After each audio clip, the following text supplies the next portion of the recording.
사랑이 있는 곳에 신이 있다. 톨스토이. 어느 거리에 마르틴 아부제이치라는 구두장이가 살고 있었다. 그가 사는 작은 방은 창문이 하나밖에 없는 지하실이었다. 창은 큰 길 쪽으로 나 있어서 사람들이 분주히 오가는 것이 보였다.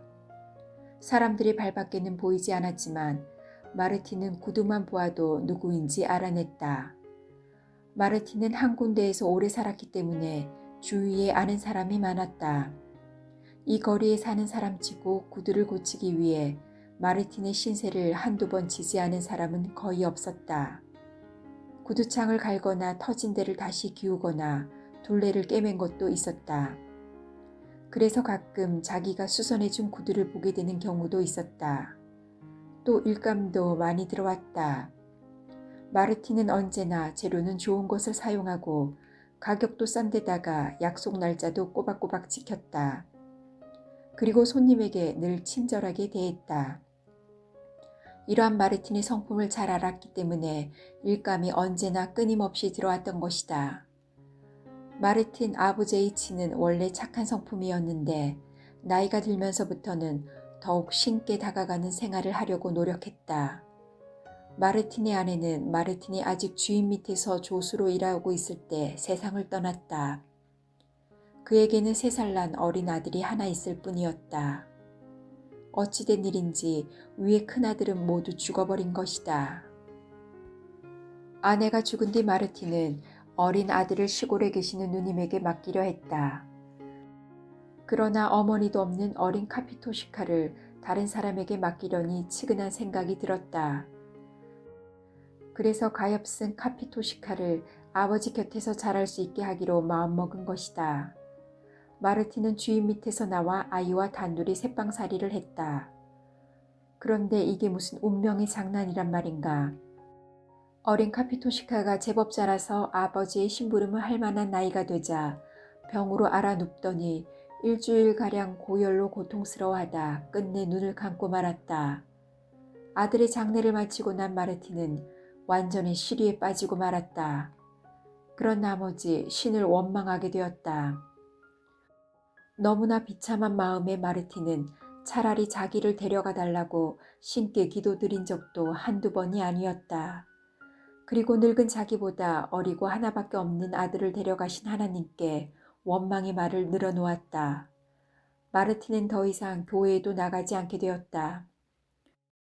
그렇게 시리에 빠진 나나를 보내던 어느 날 마르틴의 고향인 트로이치아에서 한 노인이 마르틴을 찾아왔다. 이 사람은 벌써 8년째나 성지순례를 하고 있는 중이었다. 마르틴은 이 노인과 세상 이야기를 주고받다가 자신의 처량한 신세에 대한 환탄을 늘어놓기 시작했다. 이봐요 영감님, 저는 산다는 것이 너무 싫어졌어요.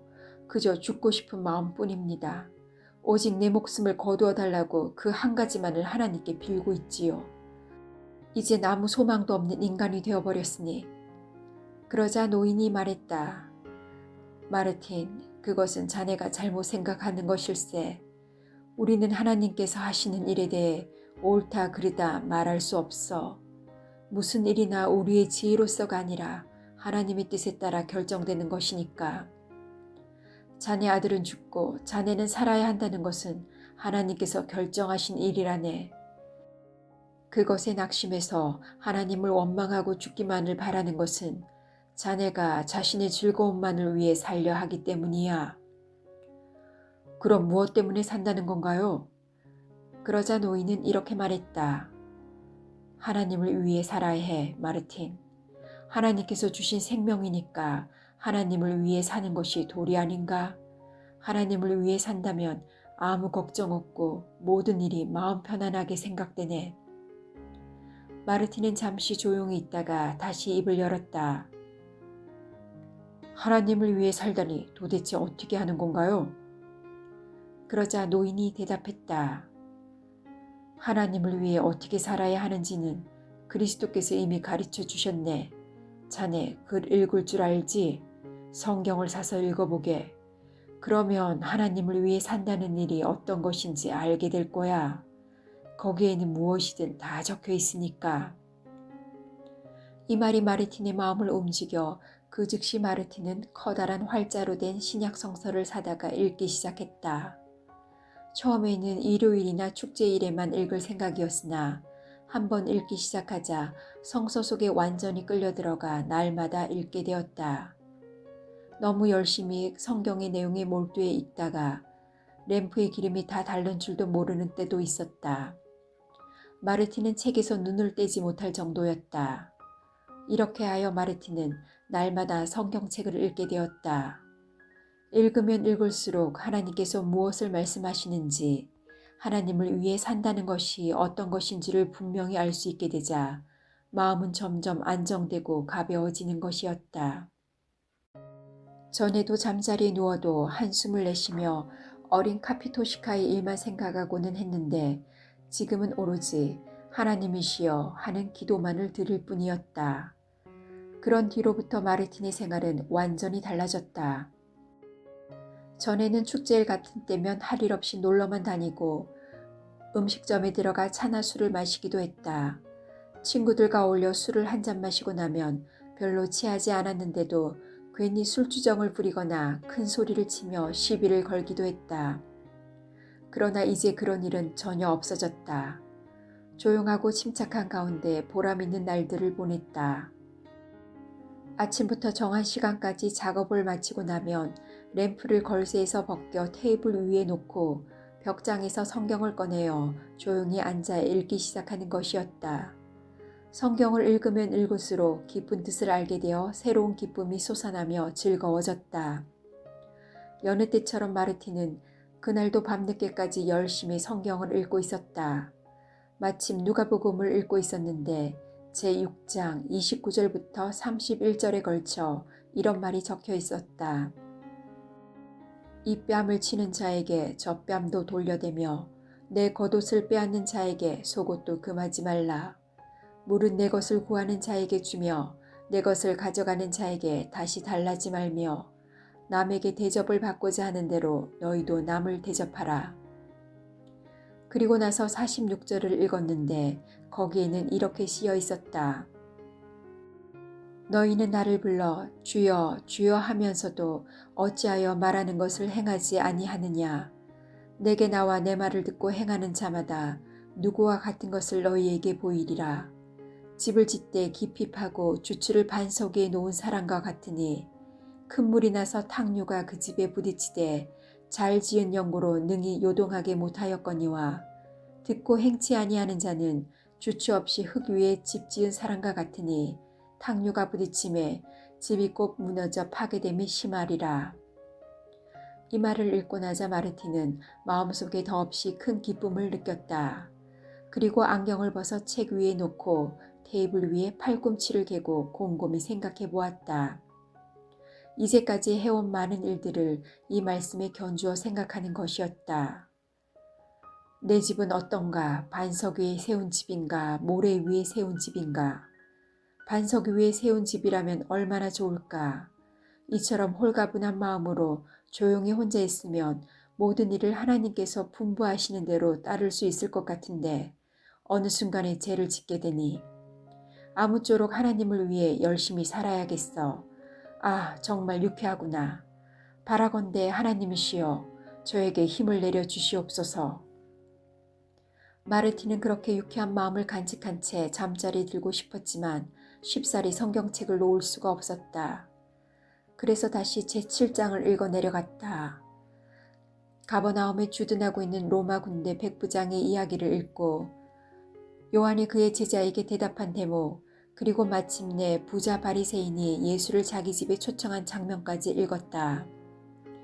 그리고 다시 죄 많은 한 여자가 예수의 발에 기름을 붓고 그 발에 입 맞추니 예수께서 그 죄를 용서하셨다는 이야기도 읽었다. 이렇게 제 43절까지 읽고 난 뒤 다음 절을 읽기 시작했다. 여자를 돌아보시며 시몬에게 이르시되 이 여자를 보느냐. 내가 내 집에 들어오매 너는 내게 발 씻을 물도 주지 아니하였으되 이 여자는 눈물로 내 발을 적시고 그 머리털로 씻었으며 너는 내게 입 맞추지 아니하였으되 저는 내가 들어올 때로부터 내 발에 입 맞추기를 그치지 아니하였으며 너는 내 머리에 감난유도 붓지 아니하였으되 저는 향유를 내 발에 부었느니라. 이 한 구절을 읽고 마르티는 생각했다. 발 씻을 물도 주지 않고 입 맞추지 않고 머리에 감남류도 붓지 않고. 마르티는 다시 안경을 벗어 책 위에 놓고 생각이 잠기었다. 아무래도 내가 그 바리새인인가 같다는 생각이 드는군. 오로지 나 자신만을 생각해 왔으니까. 차를 마시고 싶다거나 따스한 옷을 입고 싶다는 따위의 내 욕심만을 생각했지. 손님을 위한 생각은 조금도 하지 않았으니 손님의 일 따위는 조금도 아랑곳하지 않고 오직 내 위주로 생각하며 살았어. 그렇다면 나에게 있어 손님은 누구인가? 분명 하나님이실 거야. 만약 하나님께서 나를 찾아오신다면 나는 어떻게 대할 것인가?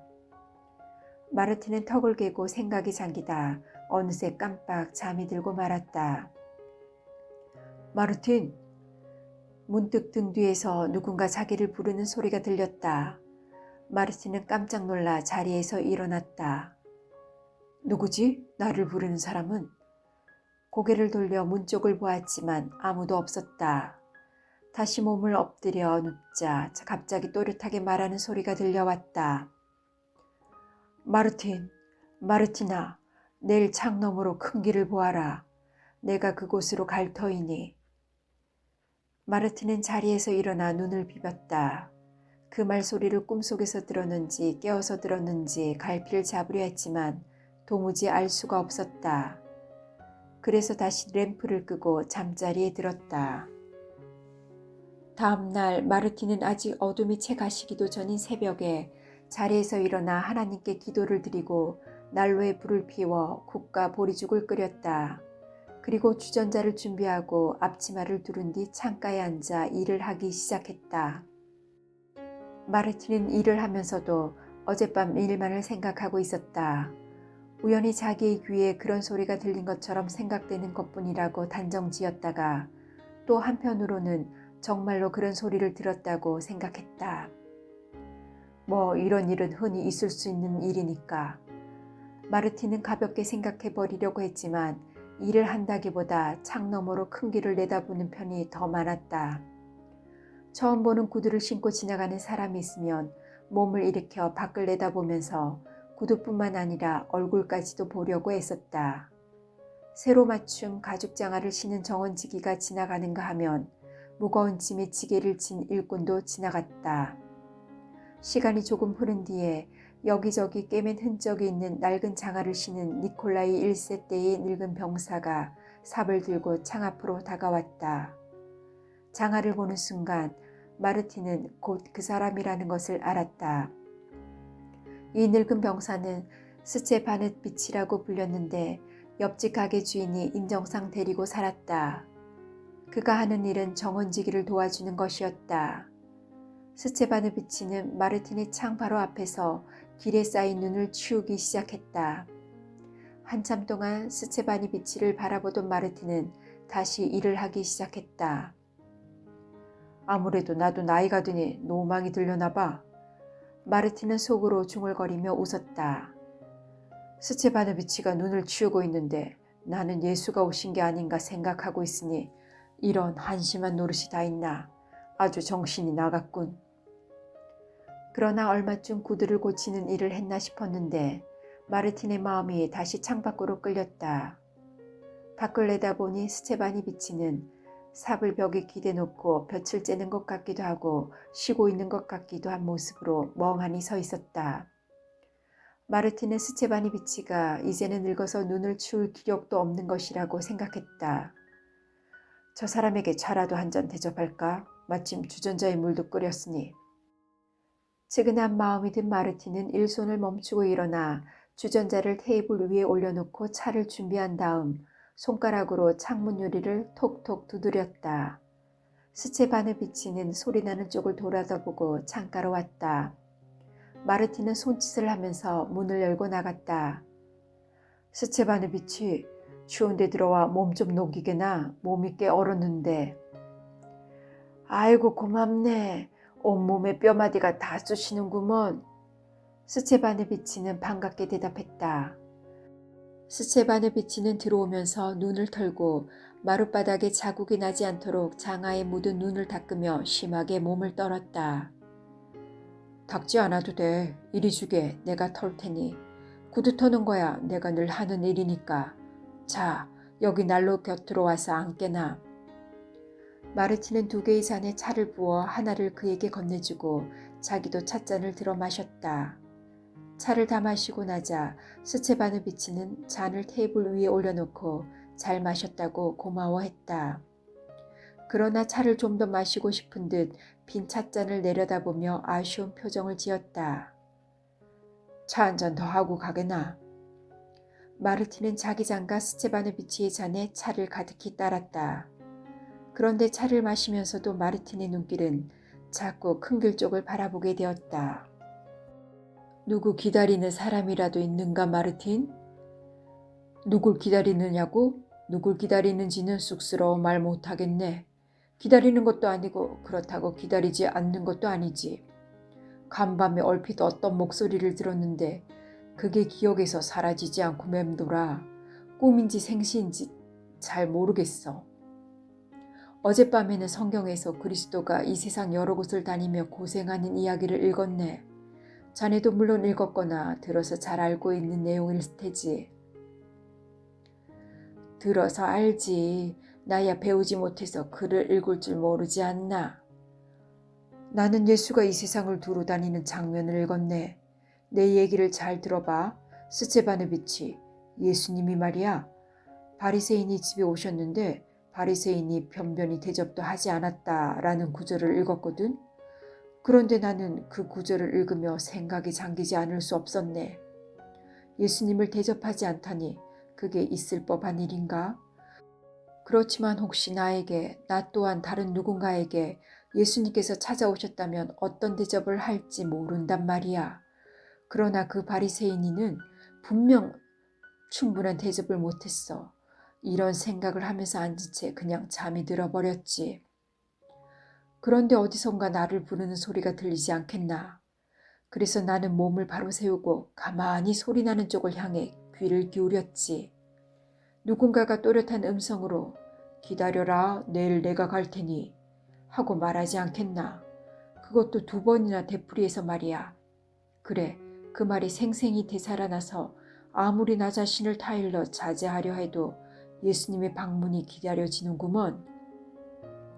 스체바누비치는 그 말을 듣고는 고개를 저을 뿐 아무런 대꾸도 없이 남은 차를 모두 마시고 잔을 내려놓았다. 마르틴은 다시 잔에 차를 가득히 채웠다. 자, 기운 낼 수 있게 한 잔 더 마시게. 내가 생각하기에는 예수도 이 세상을 두루 돌아다니셨을 때는 신분이 높은 사람, 낮은 사람을 가리지 않고 보살펴 주셨을 거야. 특히 우리같이 신분이 낮은 사람들을 더 보살펴 주셨을 게 틀림없어. 언제나 가난한 사람들을 격려하시고 제자도 우리네 같은 무식하고 죄 많은 기술자 중에서 택하셨지. 마음이 교만한 자는 오히려 낮아지고 마음이 온유하고 가난한 자는 도리어 높임을 받는다고 말씀하셨네. 너희들은 나를 주님이시여 하고 부르지만 나는 너희들의 발을 씻어주겠다. 우두머리가 되고 싶은 자는 모든 사람의 하인이 되라고 말씀하셨네. 또 마음이 가난하고 겸손하며 인정 있는 자는 행복할지니 라고 하셨지. 스체바누비치는 차 마시는 것도 잊은 채 마르틴의 말에 귀를 기울였다. 그리고 어느새 그의 볼에 눈물이 흐르고 있었다. 한 잔 더 들고 가게나. 마르틴은 스체바누비치에게 차를 권했다. 그러나 스체바누비치는 가슴에 성호를 긋고 감사하다는 인사말을 하고는 컵을 놓으며 일어섰다. 참으로 고맙네, 마르틴. 정말 잘 마셨네. 자네 덕분에 몸도 마음도 훈훈해졌네. 종종 찾아주게. 나는 손님이 찾아오는 걸 좋아한다네. 스체바누비치는 가게 문을 열고 밖으로 나갔다. 마르틴은 남은 차를 따라 마시고 잔을 치운 다음 창가의 일터로 돌아가 구두 뒤꿈치를 꿰매기 시작했다. 꿰매면서도 역시 창밖을 바라보며 어서 예수가 나타나기만을 기다렸다. 머릿속에는 예수가 한 일과 행적만을 끊임없이 생각하다 보니 그리스도가 말씀하신 여러 가지 일들이 가득 찬 채 사라지지 않았다. 창밖을 내다보니 2명의 군사가 큰 길을 지나가고 있었다. 한 사람은 군화를, 또 한 사람은 자기가 만든 구두를 신고 있었다. 그 뒤로 이웃집 주인이 반짝반짝 윤이 나는 방한용 덧신을 신고 지나가고, 얼마 지나지 않아 이번에는 바구니를 옆에 낀 빵집 사람이 지나갔다. 모두들 바쁘게 지나가는데 털실로 짠 긴 양말에 낡은 신발을 신은 한 여인이 창 앞으로 다가와 창 바로 옆에서 발을 멈췄다. 마르틴이 창 너머로 내다보니 다른 마을에 사는 사람으로 허름한 옷차림에 품에는 아기를 안고 있었다. 그녀는 바람을 등지고 벽과 마주서서 아기를 춥지 않게 감싸주려는 듯이 보였지만 아기를 감싸줄 만한 것은 아무것도 없었다. 여자가 입은 옷도 얇은 여름 옷이었다. 마르틴이 방에서 들어보니 아기는 계속 울어대고 여자는 아기를 달래려고 애를 먹고 있었지만 아기는 쉽게 울음을 그치려 하지 않았다.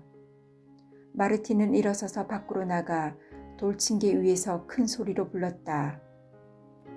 아주머니, 아주머니. 여자가 그 소리를 듣고 뒤를 돌아보았다. 이렇게 추운 날씨에 왜 거기서 아기를 울리고 있어? 방으로 들어와요. 방 안은 따뜻해서 아기를 달래기에 좋을게요. 어서 들어오시오. 그 여자는 깜짝 놀라는 표정이었다. 올려다보니 앞치마를 두르고 안경을 쓴 늙은이가 자기들어 방 안으로 들어오라고 손짓하는 것이 아닌가. 여자는 그를 따라 가게 안으로 들어갔다.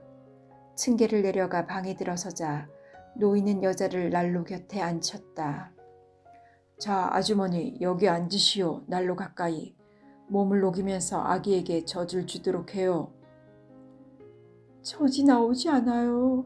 아침부터 아무것도 먹지를 못했거든요.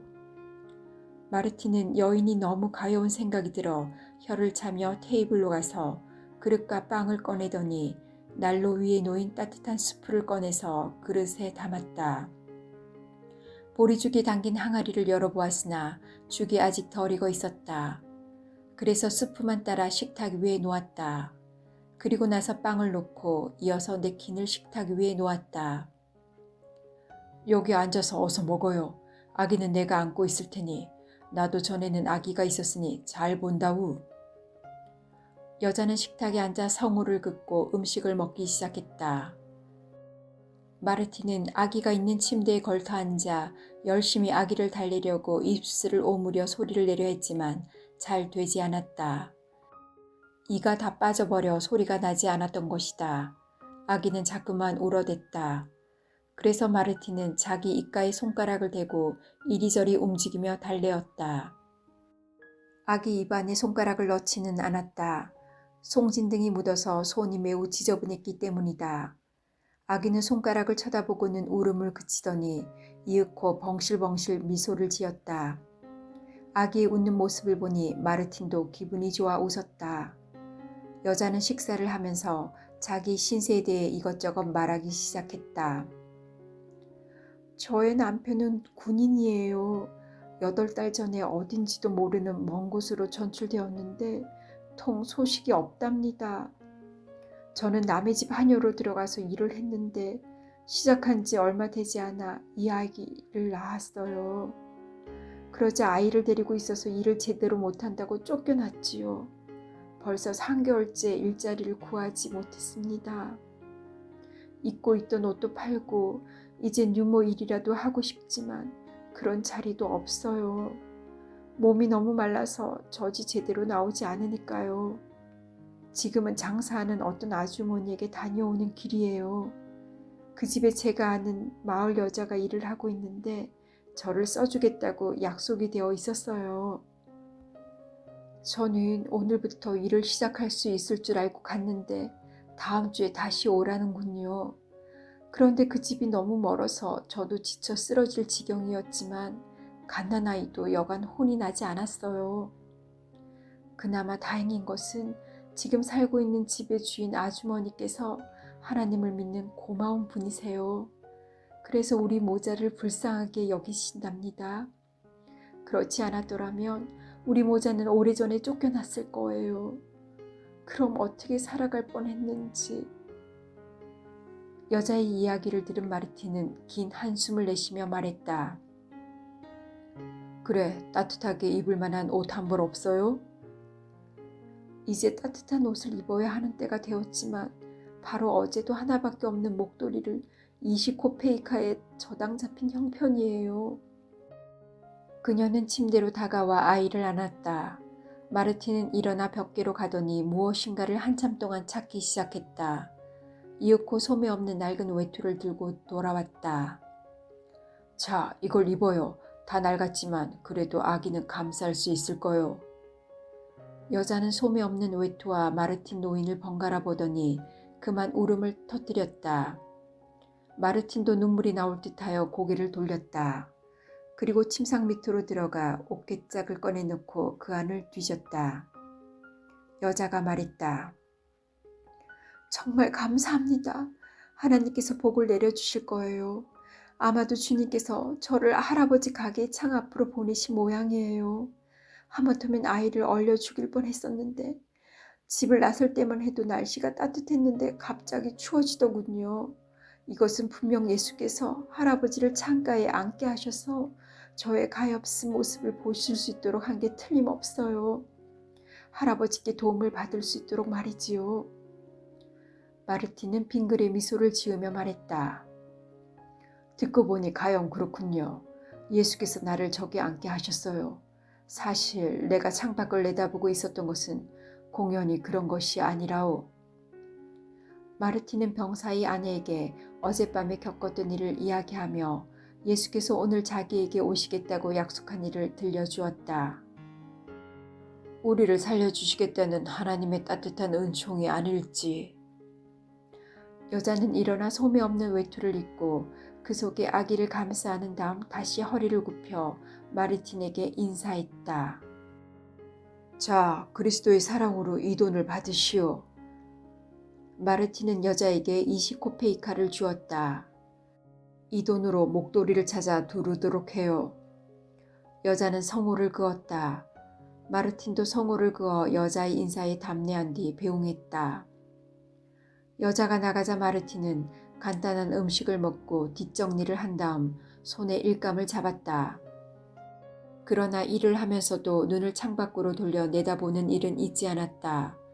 창문에 그늘이 지며 누군가를 보기 위해 얼른 고개를 들었다. 그때마다 아는 사람이 지나가기도 하고 모르는 사람도 몇몇 지나갔지만 특별히 눈여겨볼 만한 사람은 없었다. 문득 고개를 들어 바라보니 마르틴의 창문 바로 앞에 한 할머니가 서 있었다. 팔에는 사과가 담긴 바구니를 걸치고 있었다. 거의 다 팔고 남은 것은 얼마 되지 않았다. 그 대신 나무 조각이 든 자루를 어깨에 메고 있었다. 아마 어느 공사장에서 주워 집으로 가지고 돌아가는 모양이었다.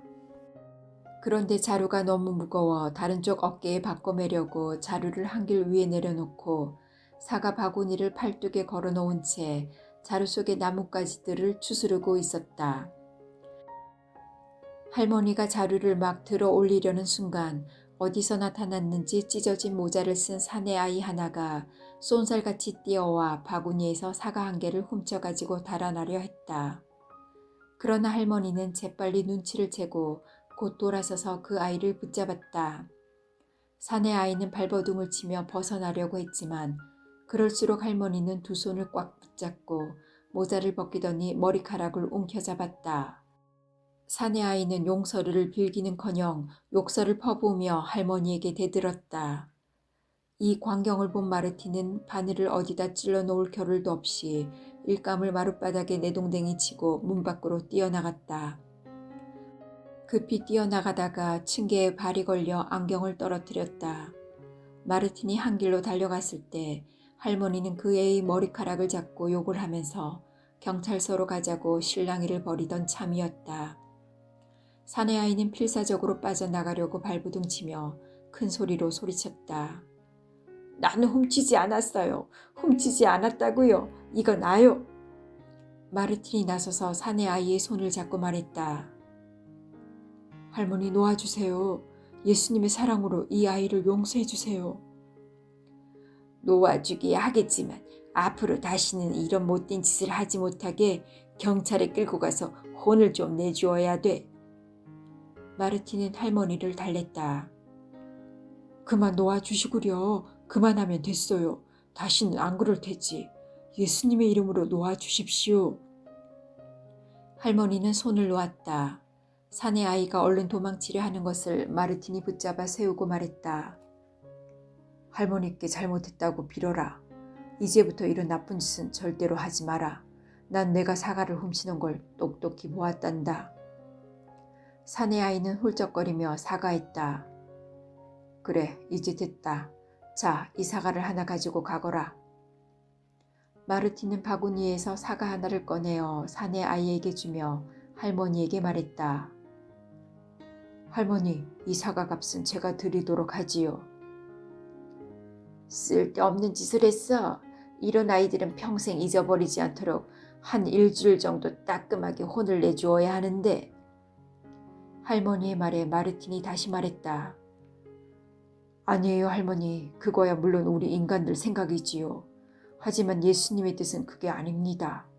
겨우 사과 한 개 때문에 아이에게 매를 들어야 한다면 죄 많은 우리들은 도대체 어떤 벌을 받아야 하나요? 노파는 아무 대답이 없었다. 예수님께서는 언제나 죄를 용서하라고 말씀하셨습니다. 그렇지 않으면 우리도 죄를 용서받을 수 없겠지요. 어떤 사람이라도 용서해야 하는데 하물며 철없는 어린아이는 더욱 그렇지요. 마르틴의 말에 할머니는 긴 한숨을 내쉬며 말했다. 물론 맞는 말이에요. 하지만 이 아이는 너무 버릇이 없어서. 그러니까 우리 같은 늙은이들이 더욱더 아이들을 잘 가르쳐야 되지 않겠어요? 맞아요. 나도 아이를 7이나 낳았지만 지금은 딸 하나밖에 없어요. 할머니는 자기가 어느 마을에서 그 딸과 같이 살고 있으며 외손자가 몇 명 있다는 등 그 외에도 여러 가지 이야기를 늘어놓았다. 이제는 기력도 많이 달리지만 그래도 아직 일을 하지요.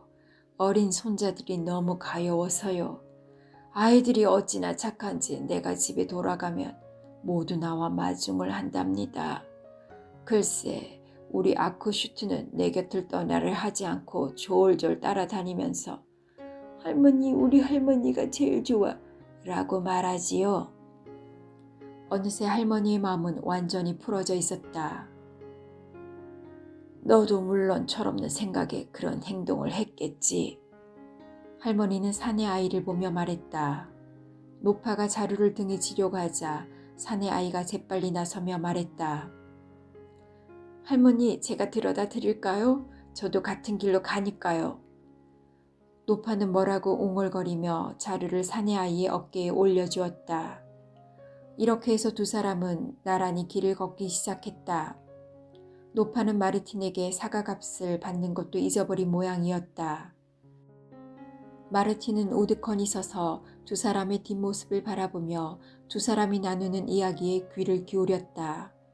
두 사람의 모습이 사라지자 마르틴은 다시 가게로 돌아왔다. 층계에 떨어진 안경을 집어들어 살펴보니 다행히 깨진 곳은 없었다. 바늘을 찾아들고 다시 일감을 붙잡았다. 부지런히 일을 하는 사이에 어느덧 날이 저물어 바늘구멍이 잘 보이지 않았다.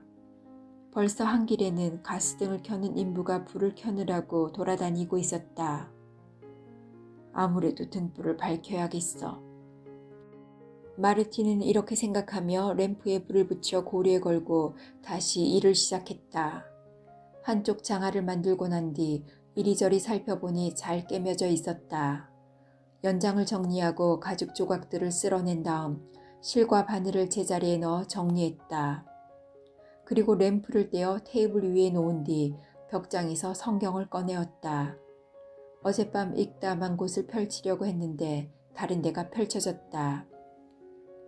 마르틴은 성경을 펼치자 어제 저녁의 일이 떠올랐다. 꿈이 되살아난과 동시에 부스럭거리는 듯한 이상한 소리가 귀에 들려왔다. 마르틴이 뒤를 돌아보니 컴컴한 구석에 어떤 사람이 서 있었다. 사람인 것은 분명한데 누구인지 알 수가 없었다. 그러나 마르틴의 귀 밑에서 속삭여 말하는 것이었다. 마르틴, 마르틴, 나를 알아보지 못하였느냐? 누구 말입니까? 나를 말이다. 오늘 만난 사람이 바로 나였느니라. 그러자 어두컴컴한 구석에서 스체바누비치가 앞으로 나오더니 빙그레 웃으며 바람처럼 사라져버렸다. 그 또한 나였느니라. 목소리가 이렇게 말하고 나자 어두운 한 구석에서 아기를 아는 여자가 나타났다. 그녀와 아기의 얼굴에는 미소가 어려 있었다. 그러더니 두 사람도 이내 사라져 버렸다. 그도 나였느니라. 목소리가 들리더니 이번에는 낮에 만났던 할머니와 사과를 훔쳐 달아나려던 사내 아이가 나타나 함께 빙그레 웃고는 사라져 버렸다. 마르틴은 너무 기뻤다. 성우를 긋고 안경을 쓰고 성경이 펼쳐진 부분을 읽기 시작했다. 그 페이지의 첫머리에는 이렇게 씌어져 있었다. 내가 줄일 때에 너희가 먹을 것을 주었고 목마를 때에 마시게 하였고 나그네 되었을 때에 영접하였고 벗었을 때에 옷을 입혔으니. 그리고 같은 페이지 아래쪽에는 또한 이렇게 적혀 있었다. 내 형제 중에 지극히 작은 자 하나에게 한 것이 곧 내게 한 것이니라. 마르틴은 깨달았다. 꿈에서 맺은 약속대로 그리스도는 어김없이 마르틴을 찾아왔고 마르틴은 그를 영접했다는 것을.